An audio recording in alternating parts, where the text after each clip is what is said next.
6 seconds and 41. I'm trying something new. Oh. I started that. I can read the clock on that one, and then that one. Then I can kind of figure out when I need to pair them up. Okay. Makes the hand clap a little bit easier. Oh, okay. It's like those things where they do the... We need one of those little things that take two. I'm thinking about doing it, because that's what it would pair all this stuff up. June 13th, 2025. It's been Take 7. 3 months. I don't know. I don't even remember. Well, we've been trying to get together for the last... Month? 2. It's just, there again. Basically ever since after your show. Yeah. Well, we had to... Well, it was the week or two before Kyle Springs when we last talked to each other. Yeah. So we had our show, and we've been trying to get together ever since then, and stars haven't aligned, and now here we are. And everybody's probably listening to this while driving to Cool Spring. That's the hope. And I can't go. I'm bummed out. Well, you kind of... Just send me pictures, people. Kind of have a big project going on. Probably need to be here for it. Yeah, we do. So... Yeah, it's a big project. But anyway, we got behind us, if you're watching on video, we have a French auto. With a Dory the fish sticker. That was a surprise. Oh, there's not a Dory the fish sticker on there. Wayne hates Dory, so everything that goes to Wayne gets a Dory sticker. Sorry, Wayne. Ish, not sorry. Yeah, not sorry. That and I teabag everything that comes in here, so it'll have a teabag on it before it leaves. How do you not have tetanus from that? Well, I mean, I just have to use a teabag. Oh, actual teabag. Yeah, not the drum set thing, but, an actual teabag. Like the things they threw in the river back in the day. Okay. This chair's got a cooler built into it. The thing we started a war over. Yeah. So what do you want to talk about? What do you want to talk about today? Well, you did something. I've done a lot of things. Well, you can only count to 9.5 now. Yes. Shop safety. Yeah. Shake hands with danger. Cue the music. Shake hands with danger. Yeah, it'll be in there. Don't worry. Well, I kind of filled you guys in a little bit beforehand when we first got here, and I'll tell everybody the story. Don't put your fingers where you wouldn't put your pecker. Basically, my left middle finger is now 3/4 of a finger. I was setting a bearing on my little 2.5 horse Buckeye. Had it belted into the lathe, turned about 20 RPMs or so, and using some time saver, to help set the bearing in on the rod. Yeah, your favorite thing. I love that stuff. And it was turning, and I heard a knock. So, like we've done before, I've done it a million times. I'm sure you have. Everybody has. Mm-hmm. You put your finger or your hand on the rod and kind of feel where the loss of motion or the knock is. I felt towards the back, nothing there, and then I started going forward. Well, I had my middle finger down on the rod, and I was too far forward, and the rod came around, and it smashed my middle finger. It bent backwards and smashed it against the rod in the top of the cylinder, and it basically broke it backwards in multiple places. And so off to the hospital we went. They were wanting to pin it for multiple weeks, 16, 18 weeks or something stupid, with like 1/4 inch, pins hanging out 1/4 of an inch. I said, nope, we're going to cut it off. And here we are. I mean, if you can see it, there it is. my little stub. Little stump. So you just got to be extremely careful and cautious working on this stuff, even though you've done it a million times. Yeah. It's that one time that'll get you. Well, he's not the only one that's ripped a finger off. I was just lucky. Same finger, too. Well, they saved yours. Yeah, they saved mine, but I dropped an engine on it. Oh, that's even worse. I don't know. It severed all the nerves and it didn't hurt. Oh, okay. So. Well, I mean, I can still feel mine. Like, I got feeling in it. I mean, they connected everything. Well, I mean, but for the pain for that day. When my finger was smashing, just kind of like hanging there. I mean, the bones were sticking out and all that gruesome crap. Yeah. If you're friends with me on Facebook, I put pictures on there. Mm-hmm. It's kind of cool. But then again, it hurt. But I think I was in shock. Yeah. Like, oh, okay. Yeah, mine was dangling off the end. I'm surprised they was able to save the fingernail. Ouch. Yeah. That just makes me cringe because I can remember the sound of the bone breaking. I can remember the sound of the nibbling the bone to clean everything up. So I know, I feel it, man. Yeah. I was as a sophomore in school. I think it was between freshman year and sophomore year. Mm-hmm. Was I think going to engine shows or something. It was a little horse and a half Fairbanks. Oh, it could have been something decent. Yeah, that's all it was. It just reached out and bit you. Well, I was dragging it onto the trailer or off of, I think I was pulling it off of the two-wheel dolly. Okay. And it slipped, and my hands were underneath the end of it. Well, when it slipped, it dropped like a foot. Well, when it dropped a foot, I tried to yank my hands out. Mm-hmm. Well, I'm right-handed. Right. That hand got out. This one was a little bit slower, and that's the one it caught right on the end of it. It was... Ouch. Yeah, so all summer. I remember going back to school, and I still had the splint on it. Right. And it was pinned. And I think pulling the pin out hurt more than actually breaking it. So it felt like I was pulling every bone in my finger out. Oh, I believe it. The pin out. Oh. Well, they got me with a morphine shot right off the bat. That stung. Okay. Yeah. Be like a little bit more than a bee sting. Yeah. Then they got me with a antibiotic shot. That was a little intense. Well, then when they numbed it with a 1/4-20 bolt needle, went clear through. He said, "Oops," backed up, and then started jabbing it and jabbing it. I about pissed myself. Like, was it his first day? No, he said he'd done it before, but man, I can't even explain that pain because it was absolutely terrible. Well, I have a feeling quite a few people listening probably know the pain. So, well, and they could have. I mean, they've probably been there, but they wouldn't let me keep my finger. I asked them. They said, "Nope, we can't let you have it." I was like, "I'm gonna put it in a jar and put it on the shelf." Nope, can't let you do that. I'm like, "It's my damn finger." Mine. I said, "Well, how am I supposed to get my phone?" It's got my fingerprint. I said, "You have to rechange that." But I just sat there and played on my phone while they amputated my finger, and I looked over once and they were pulling it off, and next time I looked over they were sewing it all up, and then they wanted me to go to rehab, so I went to rehab twice and had enough of that, and just have to work on it, Yeah. Just running through all the things I did.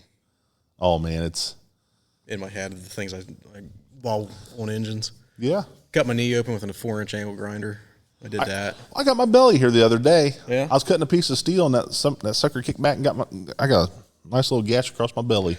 Well, mine was I was using my knee as a clamp to hold a piece of steel as I was cutting it with a little cutting wheel. Yeah, you can't do that, dude. Yeah, I know. There's a scar on my knee. It says so. I wrecked my dirt bike when I was like middle school, and the foot peg went in my kneecap. It was like, I had football practice not too long after that, so here I am out there with a splint and everything else trying to play football, and that sucked. This wasn't engine related, but I had a tire awl, fixing a tire. Ooh. And I was holding the tire down with the awl between my fingers. Ooh. Well, it came out, and I was on the downstroke, and it went in this side of the finger and out this side. Oh, man. I was like, huh. Well, I did it so quick. It was in and out. Right. And I'm like, did that go through? And I turned it over. I'm like, yeah, there's a hole on the other side. Oh, man. I was in college over in Indianapolis. First time that far away from home. I'm like, I don't know what to do. I'm like, well, you need to go to urgent care. I'm like, okay, where? Right. Can you point me in that direction? Well, that's why Bo was out there with me, and I said, "Bo, go get Mommy. I hurt my finger." He goes, "Well, what'd you do?" I said, "Go get Mommy. We got to go." I was like, "We got to go to urgent care." She's like, "We ain't going to urgent care. We're going to the hospital."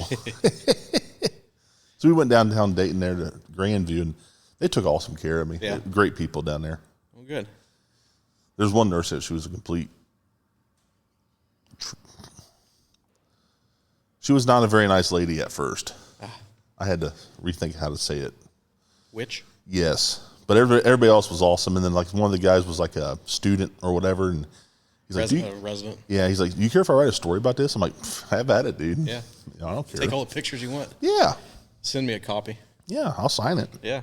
Yeah. You want an autograph? But you just got to be careful when working with this stuff. I mean, it's old. Yes. Even new stuff can get you. But you just got to pay attention.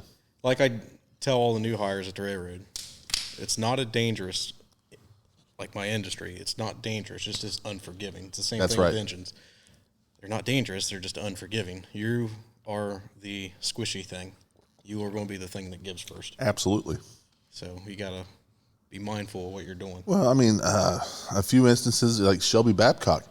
Mm-hmm. he got too close to a crankshaft, and the keyway reached out and got his shirt, ripped his shirt right off him. He took a ride. Ooh. It was a pretty good sized engine too. And Shelby's not a small boy. No. Well, it's like when you like some of the larger engines when you're starting them and kick-starting and things like that. I know there's a lot of people out there like, oh, don't do that. I'm like, I don't know how else you're starting them, but right. Somebody... Jimmy Rush, you know Jim. Mm-hmm. Years ago, he's missing a couple tips of his fingers. Yeah. He was working on a Detroit 671, whatever, on the blower. And he had his fingers down, the gear-driven blower. Yeah. Had his fingers down in there reaching for something. A wrench dropped on the solenoid, made contact, and rotated.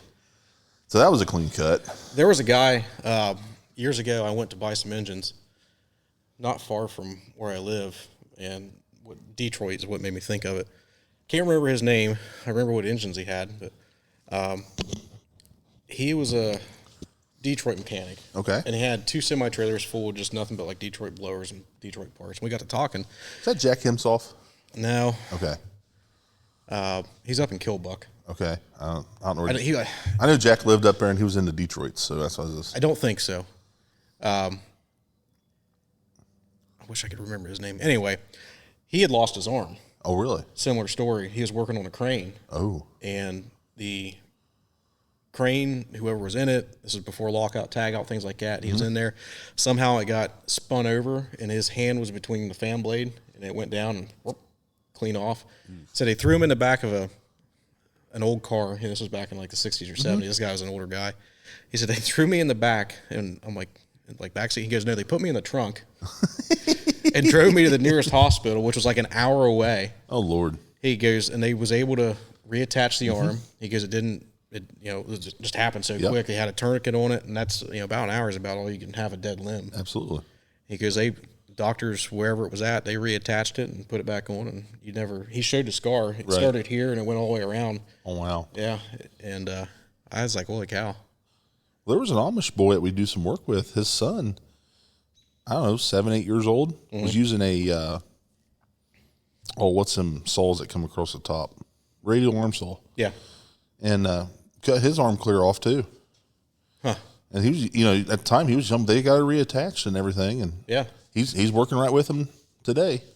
There was it wasn't an injury. It was something he was born with. Garland Moore, he was an engine collector that did mag work. That's where I kind of learned to do mag work from.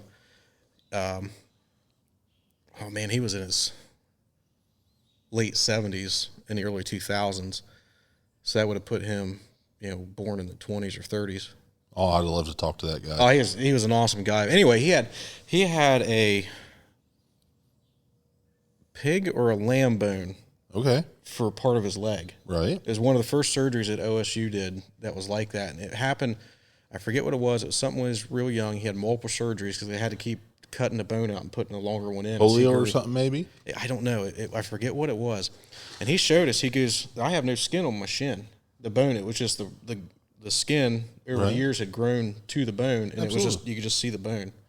You never, unless he walked fine, he never knew it until he showed it to you. Well, Rachel, she's in the heart industry, basically.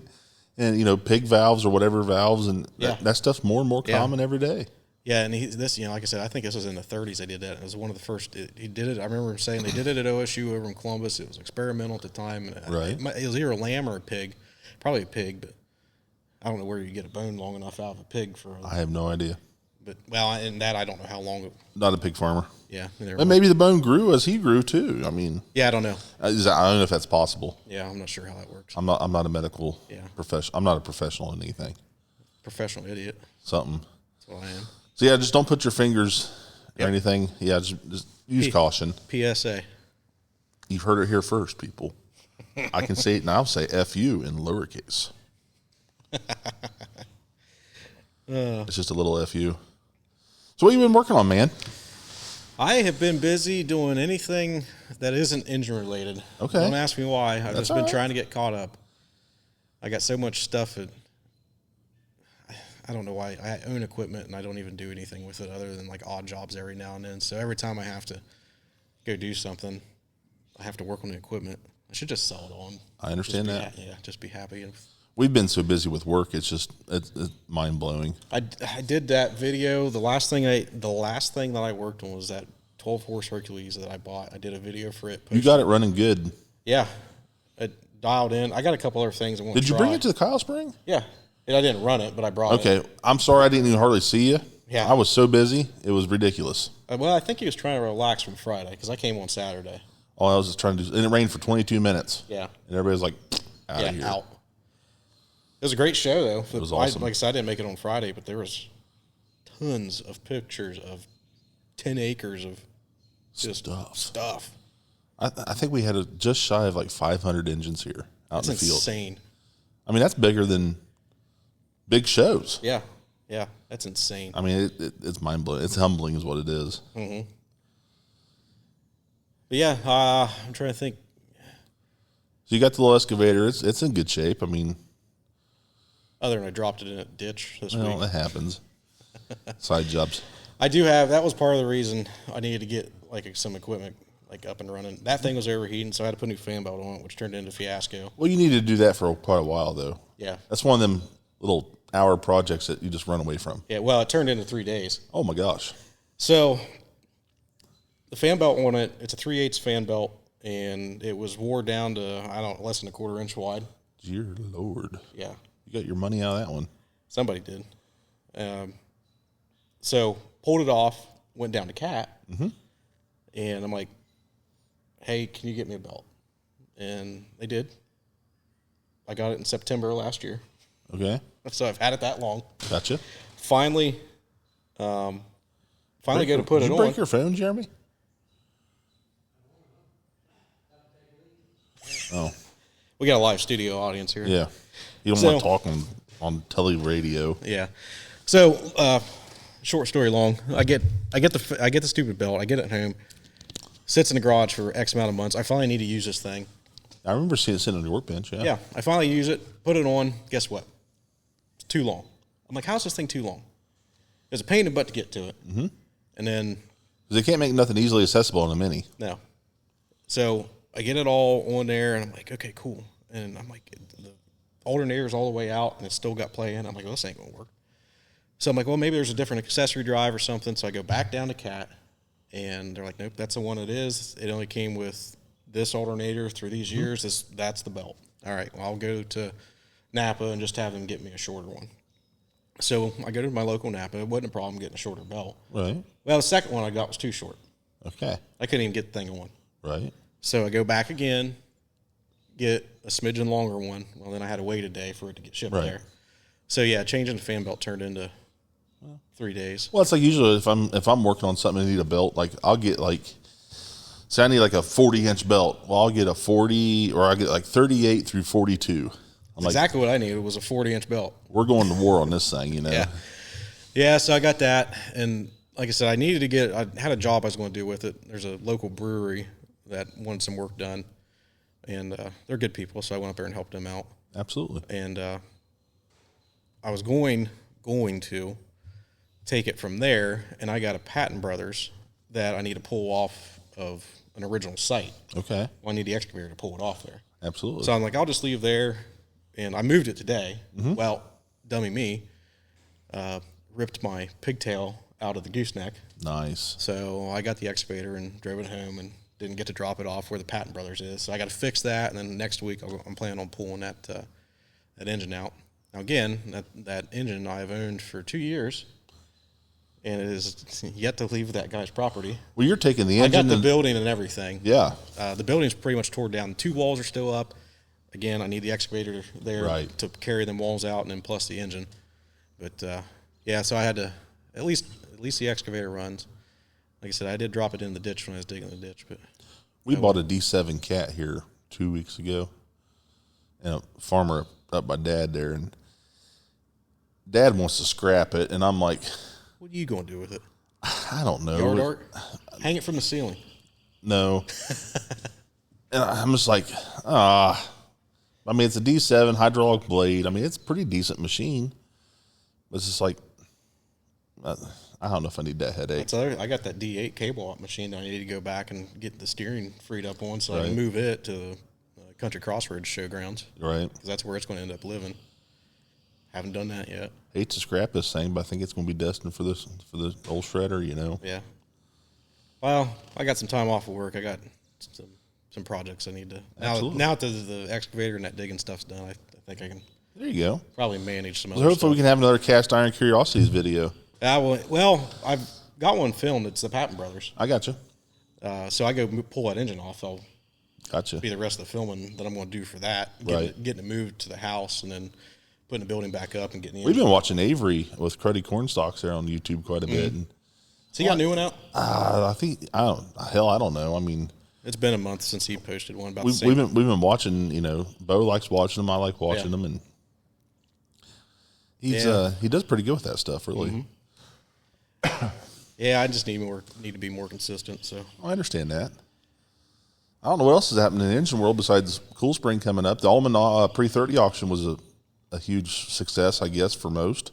Yeah. Not so much for me, but we didn't make it out there, unfortunately, for the tractor school. No.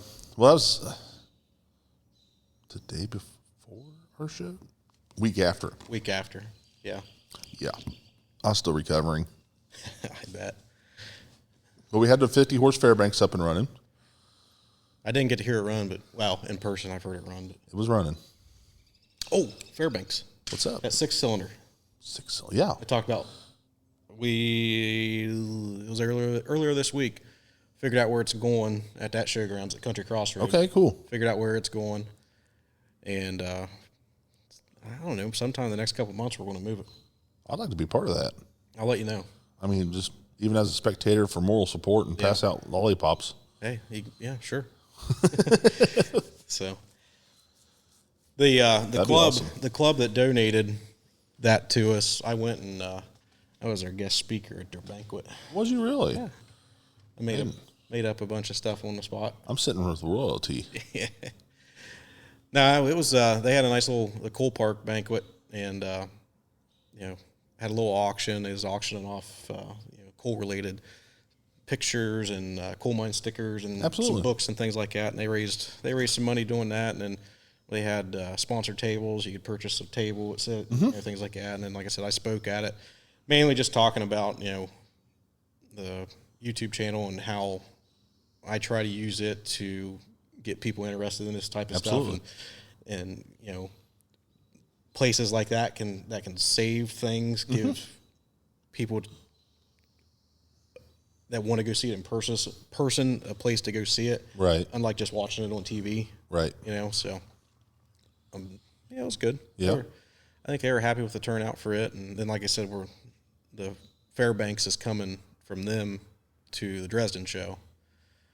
So we got a place where we're going to put it, and it might end up getting a building put over it before the end of the year too. I don't know. See how fast things move. Absolutely. But anxious to get it down there because then it'll be 10 minutes from my house and I can start working on it. There you go. And maybe see it run because those 6-cylinders sound good. Oh, they do. Have you got your subscription for that magazine in the UK? Mm-hmm. Have you received your magazine yet?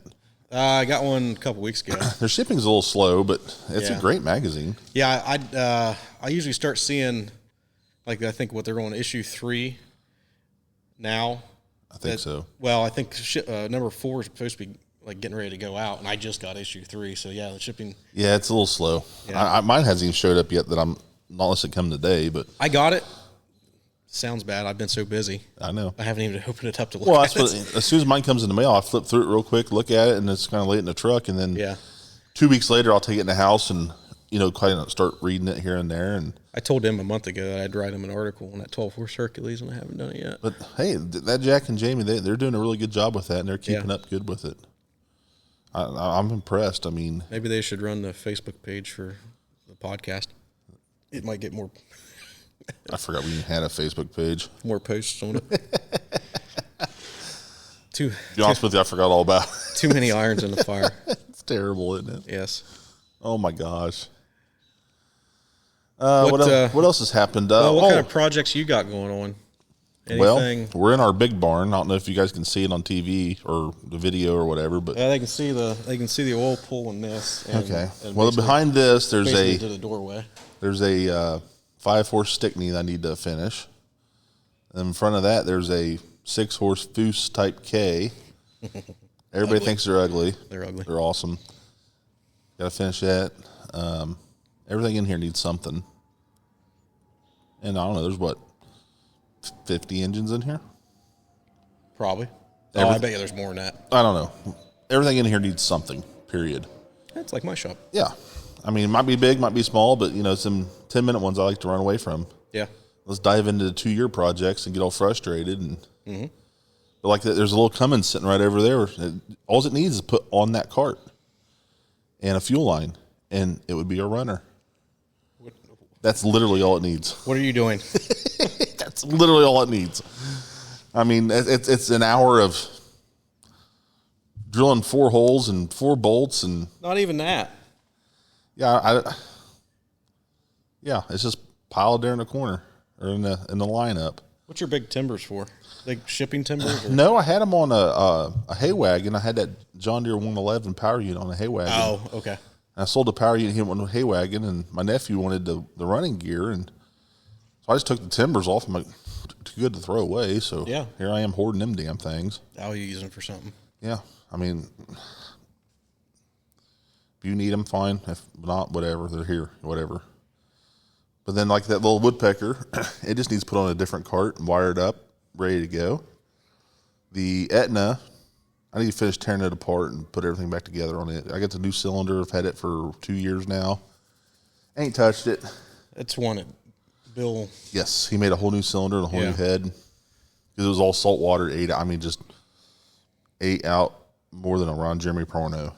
And then there's the 2.5 horse famous project over there with the tank cooled cylinder. Literally just needs a cylinder pulled, new cylinder set, mounted on skids, and plumbed up. So those All are it cool needs.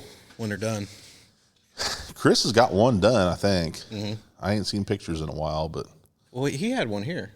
did he? Yeah. I didn't even know he was here. Like 3 years ago, right after it was done. No, Are we talking about the same thing? the tank cooled 2.5 horse internationals. Yeah. Famouses. Yeah. I don't know. No, he couldn't have had it done. So we're still in the process of having the cylinders made 2.5 years ago. 2 years It was ago. right after. Was it? Yeah. Hell, I don't remember. Yeah, it was. Yeah. Anyway, At least it was probably 2 years ago. it's laying over there. But right now I'm working on this Buckeye in a shop, and I'm working on Bo's Little United. So once I get them kicked out here within the next while, something in that pile over there is going in. 2 things are going in. I've been putting 2 engines in at a time, getting them both done, one and one, or however it works out, kicking those out, putting 2 more in. The system's working out very well. Because I don't feel overwhelmed. I don't feel like I have to get it done. Yeah. It's just like, there it is. Yep. I got a couple little projects. Have you ever heard of Palco 808 welding wire? Yes, I have. So I bought some. Okay. It is an awesome cast iron. Yeah. You can MIG weld with it. Yep. Or You got the rod or the wire? I got the wire. Ooh, even better. Yes. We'll keep going. We'll circle back on something Well, here. Greg Gottschall has Yeah. welded 3 or 4 heads for me. Yeah. And has used that. And he goes, it welds like mild steel. And he goes, get yourself some. It's like $80 a pound. Yep. It's expensive. I told him he got me 2 pounds of it. And I have a 1.5 M that has the water hopper completely busted out of the side of it. Yep. So I'm going to try practice on that. Absolutely. 'Cause that engine's, just stuck and just a giant piece of crap. But good practice. Absolutely. I'm going to practice on that. And then the water manifold on the D8 dozer cracked over winter. My antifreeze I put in it apparently didn't antifreeze. Okay. So I got a spot on it that I need to fix. I'm planning on using it on that. And then if I get proficient with it, I've always wanted to take a 5-horse Hercules, since they're a dime a dozen, and cut the top of the cylinder off and make it tank cooled. Mm-hmm. Like I did with the horse and a half. Yeah, like the horse and a halves. So I get those 2 things and get it kind of figured out. Absolutely. And I'd like to do a Hercules cylinder, and then I got that 7-horse 10-hopper Stickney that somebody cut windows in to braze the cylinder. It cracked at some point. Why they did it that way, I don't know why they just didn't sleeve it. Regardless, it's got 4 windows cut in the water hopper, and if this stuff works fine, then I'll probably just use it. If not, I'll just stitch it. But there's a tractor sitting over there. It's a WD-45 diesel. Mm-hmm. It's got a Buda 230 or 232 6-cylinder in it, and the engines are junk. Yeah, they were junk brand new. They're known for cracking. So I got it all tore down, and it's got cracks between the where the sleeves go. Mm-hmm. So I was, how do I fix this? Well, you can't just find another block, so you got to weld it. Yeah. Well, I was looking at Palco 808, and I couldn't find anybody that had it. I mean, I even called Palco, couldn't get nobody. Really? So I found this stuff called Muggy Weld, and I called Muggy Weld. I don't know where they're at. I called them. They said, "Hey, it's a low nickel, machinable, great for cast iron." I said, "How does it compare to Palco 808?" He says, "It's the same stuff. We just put, it's basically same stuff. We just have our name on it in a roundabout way, I guess." Huh. So we tried it. I said, well, I watched videos. I did a lot of reading. You just warm it up till it's just warm to the touch, and you just lay it on there. Yeah, and that shit welds like butter.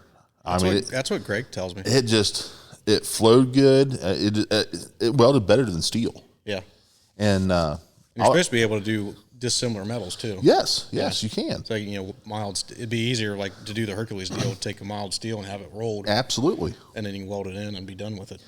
And we welded that block. Jimmy got some for a project of his. I did some stuff out here with a cast iron tank and something else. But it's just reverse polarity on the old Buzz box. Mm-hmm. I'm sitting there thinking like dumbass. I'm like, how am I going to hold this welding rod and this ground clamp? I'm like, no, stupid. You just unhook them and yeah. So I'm a welder. Yeah. So that stuff welds great. I mean, it's about $10 a rod though. Yeah, it's expensive. Yes. And I didn't know how much I needed, so I think I ordered like 5 pounds. Ooh. Dear Lord, $600 and some. Ooh. I about shit. I would too. Because I didn't ask a price at first. Then you got a bill. Well, then they ran my credit card. I'm like, oh Lord. And I called back. He said, "Yeah, it's about $10 a rod." I'm like, oh, okay. I know that. So I got all this Muggy Weld in the house. Yeah. I'm keeping it in the dresser drawer to keep it dry. You might want to. It comes in 1/2-inch PVC tubes. I think there's 6 rods in a tube, caps on each end. So a little desiccant pack in there. It'll be all right. An old fridge. Yeah. I can put it in it. Oh, yeah. With a light bulb in there. Mm-hmm. Yep. I know a couple old boys that do that. That was the old way to do it. It is. Yeah. I was at an auction a couple years ago, and the guy, he had 2 stand-up freezers. I don't know how much this guy welded, but he had 2 stand-up freezers, and it was nothing but welding rod.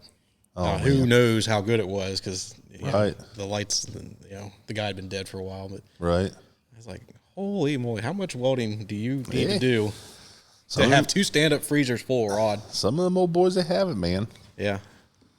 They do. But no, I mean, if you run out of that, if you can't get a hold of Palco, call Muggy Weld. I've already got the wire. So okay. I already have it. Like I said, it was like $160 for 2 pounds. Well, if you get around to it, let us know how that works. Well, it'll be a video because I want to do a video on that because I think that's kind of neat to try that out and see how it actually works. Well, we can still talk about it here. Yeah. Oh, yeah. But I'll let you know regardless. Yeah, absolutely. But you'll be able to see me suck at welding with it probably. That's all right. Getting dialed in. A grinder and paint makes the welder you ain't. Exactly. But as for projects, everything here is a project. So that's just same. I need to get that Patton Brothers moved and get the building put up, and then it's just man. There's I keep seeing stuff on Facebook for sale. Like, ooh, I want that. Ooh, I want that. Ooh, I really want that. Like, I've been pacing myself. I have too. I mean, I've been doing really good. Yep. I ain't bought nothing bought a few things at Portland, but nothing outlandish. Yeah, the only thing I bought this year is that 12-horse Hercules. You're doing better than me then. Yeah.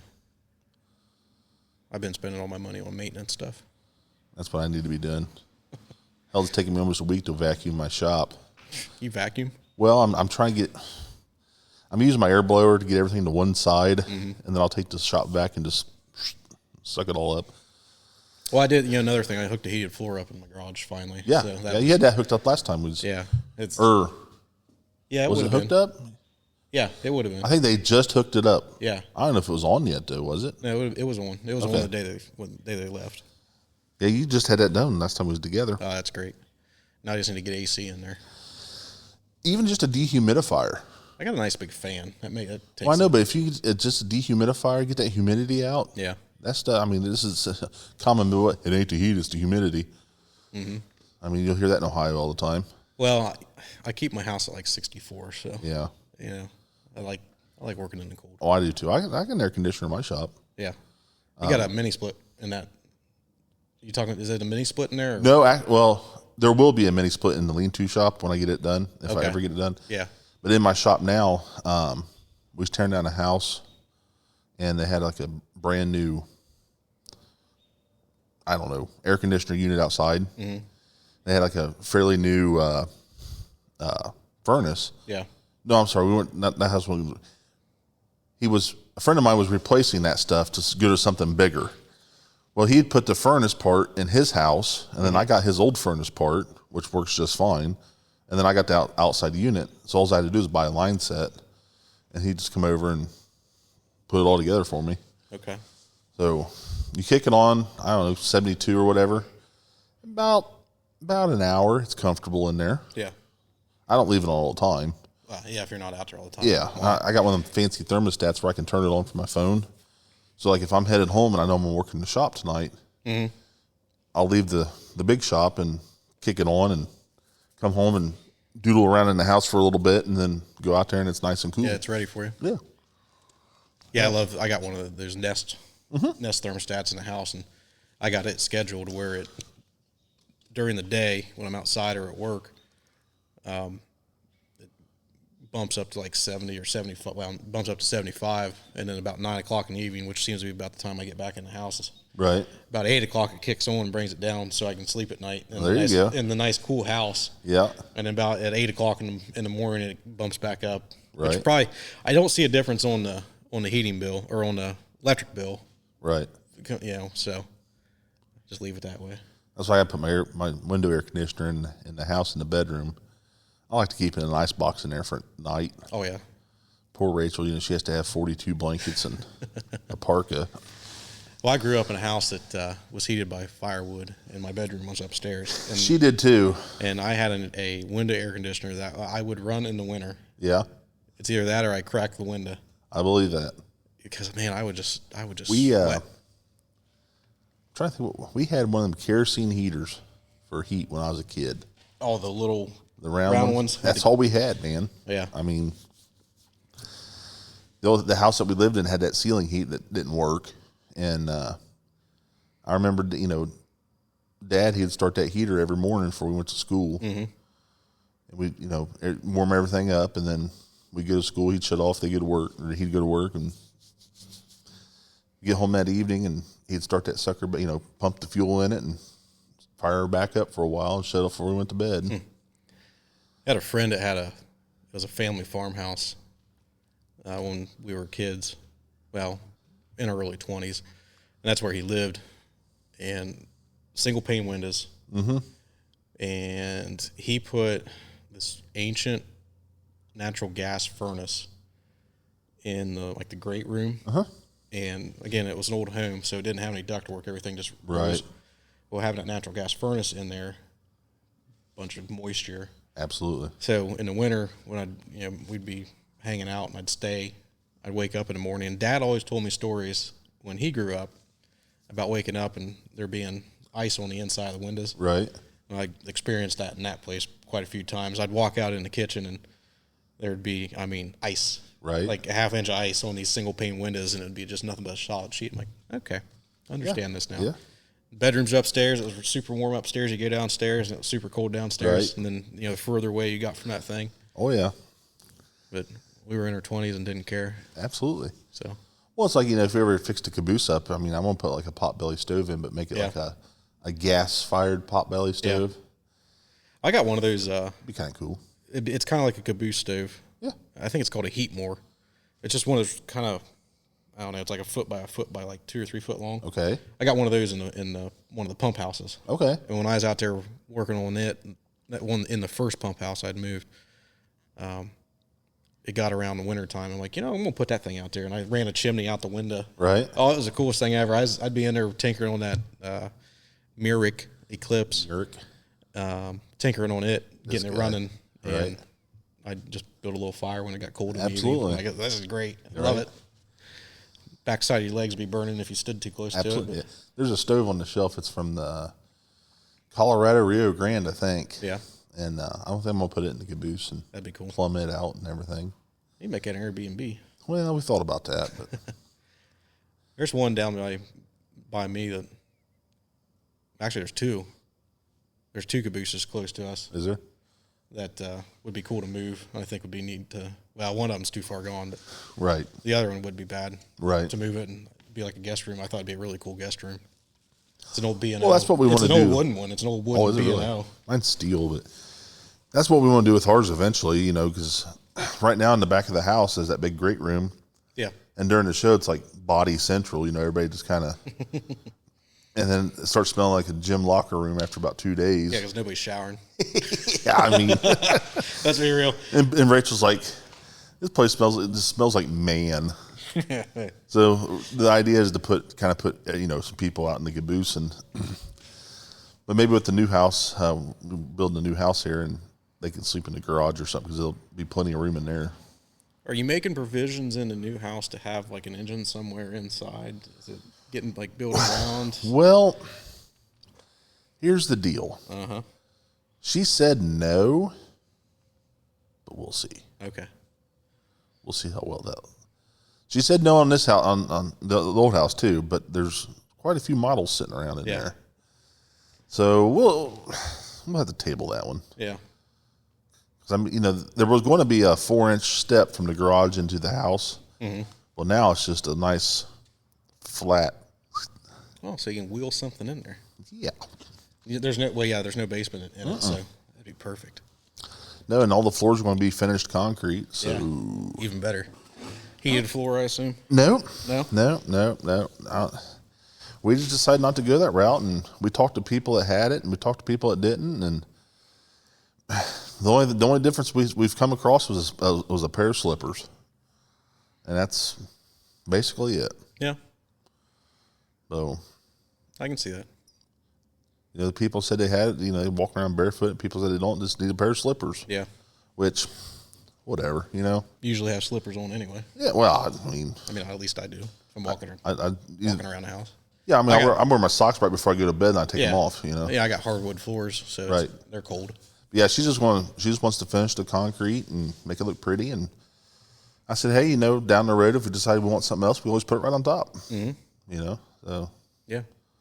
But yeah, it's going to be nice. I think it's 40 by 90 building, 40 by 60 living. I'm excited. 30 more years of life in debt. Me too. Yeah. Yeah, but that's all good for a good reason, I guess. Me too. That's all right. Yeah. You have to find you a little side job after you retire. Yeah. I don't know, with the way that Columbus keeps approaching in 10 years, who knows what that property is going to be worth. So right. Chase might say sayonara to come on over. Little Frazeysburg and maybe put your little mini house out back here. Move into the hills. We can do that. A little tiny home. Yeah. I'm already thinking of building a tiny home on the garage to live in, an Airbnb in the house. Yeah. So. We can just build your little tiny house out back here. Yeah. Live there. There you go. Consolidate everything. Have to build another. We can add on to this barn. I was going to have to add another huge building. Well, we can add on another, 100 feet to this barn and have a, what is this, an 80 by 100 now? So 80 by 200. Perfect. You can have the Chase area and the Kyle area. Yeah. That'd be kind of cool. Yeah. Well, I can't. They just sold the farm to the north of us to buy more ground, and I couldn't afford it. But the good thing is, everything around us is that 100-year protected, so Brookville can't come this way. Yeah. Till after you're dead. Until after I'm dead, and then at that point in time. Yep. Not your problem. Let Bo worry about it. Just like D-Max, they built the building the first building up there 5 years ago. They just added on. They're finishing that now, and they have provisions to add on it again. And there's like 38 or 48 miles of pipe in that building. That's an assload of pipe. Yeah. Holy moly. It's unreal up here. Huh. And then there's a big building sitting right next door to it where Payless Shoes was. It's sitting completely empty. Like, huge. Yeah. Empty. That drives me nuts. But they said it would cost more to rehab that old building to what they needed was to build a new one. That's what drives me nuts. That's why, it's not why, but our little towns. Why can't you repurpose some of this stuff? Our little instead towns of just growing out and then you letting the center rot and then all the new stuff be on the outside. Yeah, I mean, it's just like a lease or whatever you want to call it. But our little town has grown into an industrial complex, and it is what it is. I mean, you can't stop it. There's 900 acres in front of my house that at some point will get turned into that. You can bet your butt I'll be moving. Oh, yeah. Now they want $72,000 or $3,000 an acre for that. They'll probably get it eventually. At some point they will. Yep. So I mean, hell, because farmland around, Dad up there, it's selling in the mid to high 20s. Yeah. I mean, it's kind of scary. Mid to high 20s is pretty common around our place just for the stupid hunting. Well, yeah, you guys got a lot of. Holy moly. Coshocton County is like. I mean, we got deer over here, but you guys got deer. Like, I can't. Amish, deer hunting outfitters, or the people that's coming out of Columbus that's moving this way. Right. That's the three main reasons that all the property around us is jacked up. Yeah. I mean. Well, Bill Gates has been buying a lot of land up in Darke County. Yeah. I don't know why, but he's buying because it. He can. Which, whatever. Yeah, I guess it's better. There's no such thing as the mom and buying it, but there's no such thing as mom and pop farms no more. No. I mean, used to back in the 80s, if you had a couple hundred acres, you were considered a pretty good sized farmer. Mm-hmm. Now, if you got less than 2,000 acres, you're small potatoes. Yeah. And it's kind of sad. Yeah. I mean, you see fence rows getting tore out every winter. You know, the wind whips out here like crazy because there's nothing to stop it. Mm-hmm. You know, everything's turned into a factory farm, and I don't know. I think I was born in the wrong era. Mm-hmm. Just the way it is, I guess. The romance of the past. Yeah. I mean, when I was a little kid, you see fence rows everywhere, and you kind of knew who owned what farm, and now it's just like, fence rows just are like gone. in the last 20 years, it's a drastic change. I'm gonna say in the last 10. Yeah.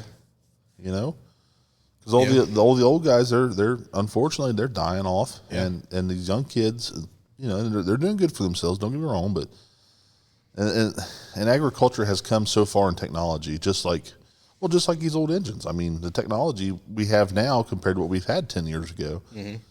I mean, 10 years ago, you'd see a crop duster, airplane, or a helicopter. Yeah. Now it's all drones. Yeah. And them things are awesome. There's a guy within the last couple of years that crop dusts up by us, which I don't get because we're so hilly. Right. But I've seen them spraying,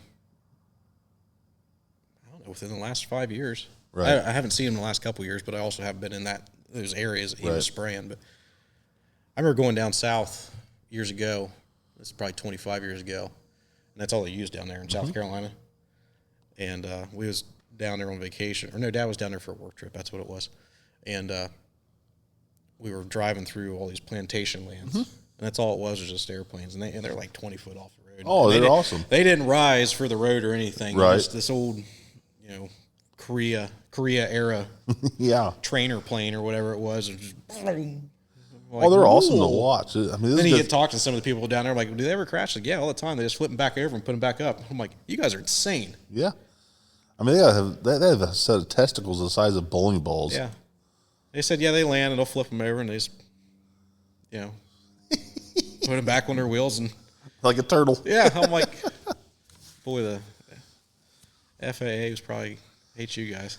Oh, I'm sure. Probably don't do that anymore, would be my guess. But anyway. Well, Cool Springs next week.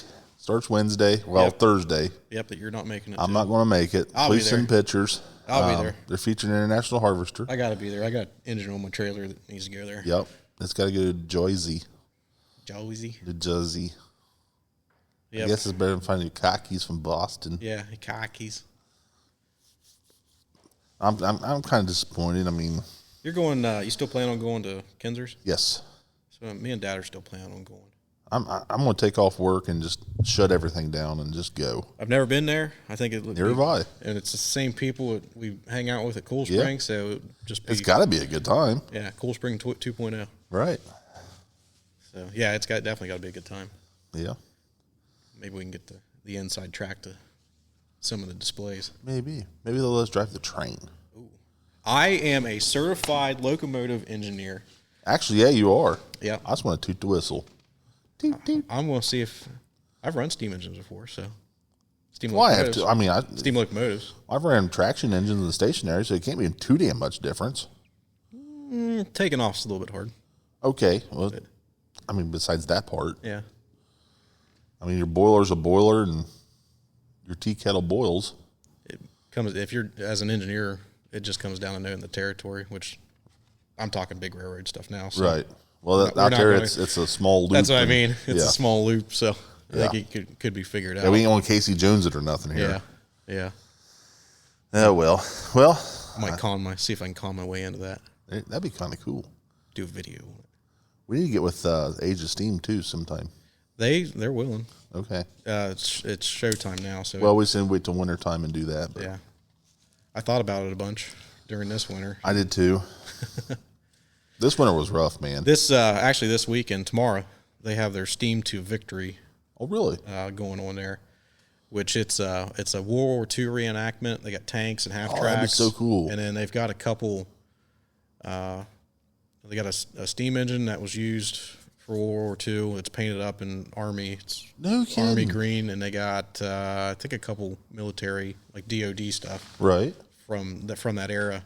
Oh, that'd be so awesome. Well, and it is cool because they put Sherman tanks up on the flatbed rail cars. Really? And then they got it parked out front. So it's a locomotive painted up in drab green. Right. With U.S. Army on the side of it on the tender, and then it's got a couple flatbeds. That's not very far from your house. Half hour. Okay. It's the owner. It used to own the railroad I used to work Right, for. right. So, yeah, it's only a half hour. It's right off of our rail line. So Nice. yeah, it's a 5 or 6 years ago. Went up there. Didn't get to enjoy it because I got a phone call from the sheriff saying that they found my trailer that I didn't know was stolen. Oh, nice. So I ended up having to leave that little shindig early. Well, at least they found your trailer. Yeah, that one. The one I brought. Oh, okay. With the new fenders. Yeah. And paint job. Yep. Don't scratch it. Yeah. Kyle was loading an engine and was getting a little close to my fenders. He was getting nervous on me. Yeah. He goes, well, you've mentioned 3 times, but don't hit the fenders. I kind of caught on. I'm like, Yeah, I'm not completely out there, you know. try to make it look nice as long as I can. Absolutely. Hell, trailers are expensive, man. Thing's like 30 years old. Well, Yeah. Looks like a brand new trailer now. it really does. Looks really nice. It's got good paint on there. It's PPG something or other industrial. I've been using industrial that coating. Sherwin-Williams SureChem for our dumpsters. Yeah. That stuff holds up really well. I forget what that one is, but it was a PPG Okay. Industrial coating. It's not I a think paint, DuPont made it's something. a coating. Right. Oh, Yeah. yeah. DuPont made something like that. Oh, DuPont used to be the one to go to. Yeah. I forget what they called it. Emron. or Emron. something? Yep. Emron. I want to say Enron. but Oh, it's Emron. man. That's what we paint all of our locomotives with. Okay. Well, if you get an years old ago. engine that has Emron on it, Good luck getting it oh, off. Yep. piss on that. Pass. The last locomotive we painted, which happened to be the engine that me and another guy painted, we did it up that way, and it still looks just as good as we did it 18 years ago. Really? Yep. I believe it. Other than some of my body work fell out, but Well, can't be professionals and everything. yeah. Well, I think I'm going to go take me a shower. Yeah, After pack this stuff up. We're an hour into it, so Are we? yeah. Oh, hell. You guys got a 2-hour ride home. Yep. Thanks for coming over. Finally. Yep. And I can't say if we're going to get together soon, but we'll do our best. Well, we can always phone a friend. Yeah. We thought we have kicked that around. I haven't decided. I'm going to take all the stuff to Cool Spring to do an episode, but if you decide to do one, just I can either let me call know. you or call just, me. Yeah, or depending on who all I get in there. Yeah, whatever. Get the rowdy crowd. Give us a spare mic. Yeah. See how that train derails. 13 hours of Mike. Yeah. That'd be all right, I guess. Get Mike and Chris and Justin together. Yes, that'd be a... Have to bleep a lot of that one, depending on what time of the night. I know. I'd have to plug my phone in. You have to give me a heads up. So. I'm really bummed I can't make it, but it is what it is. Yeah, that'd be perfect. I'd plug your phone. That would give us... Yeah. We could have 3 guests, you on the phone, and then me. That would work out. Yeah. I'd have to drive out back and sit inside a good service. We'll see how things are going. See how it goes. Yeah, we'll see how things are going. Hope everybody has a safe trip traveling this summer if we don't talk to you. Keep your fingers out of danger's way. Yes. Keep and be safe and just pay attention to what you're doing. Danger zone. Yeah. But until then. Yeah. Until then, go get your hands dirty and check out his YouTube channel. Yeah, Cast Iron Curiosities, and I will make sure I post this before Cool Spring so everybody can listen to it. Yeah. On their way there, or we? Yeah. Yeah, something. I got things to do tomorrow, which is Saturday before Cool Spring. It's supposed to rain here all damn day. But it's not until like noonish. Okay. So I should be able to get up in the morning and get this done and get it out there before everybody starts traveling. Because I know some people start traveling. Yeah. Well, there's some guys coming by here Monday from Oregon. Yeah, that's what I mean. So yeah, catch those guys that are getting there. They're unfortunately taking this baby to Cool Spring with them. Oh, okay. I'm not worthy enough to take that, so I'm sad. I don't have room. Well, he's got an engine here too, so he's gonna pick it up. And okay. A lot of imported stuff, and hell, half the stuff in here is imported. It seems like. Yeah, you're turning into quite the. It's actually kind of fun. Quite the little collection here. When he cuts that little lock on the back of the container, you're it's like, just ooh, what's in here? Like, la. But that'd be awesome. It's fun. Yeah, that'd be awesome. I enjoy it. All right. Yeah, it's nice that you can. It's nice that you can do that though. Like have this area, and absolutely. And then the people that purchase this stuff. I'm right in the middle of everywhere. That's what I mean. They trust you to unload it and store it, and you got the room to do it. So it's a nice little service to the. You can be nervous, just don't get scared. Yeah, don't hit my fender. Well, yeah, I mean, when you get scared is when things happen. Yeah, you can be nervous all you want, just don't get scared. Yep, or complacent, like your finger. Yeah. All right, anyway, we're gonna shut up. Bye bye. See you guys. Bye bye.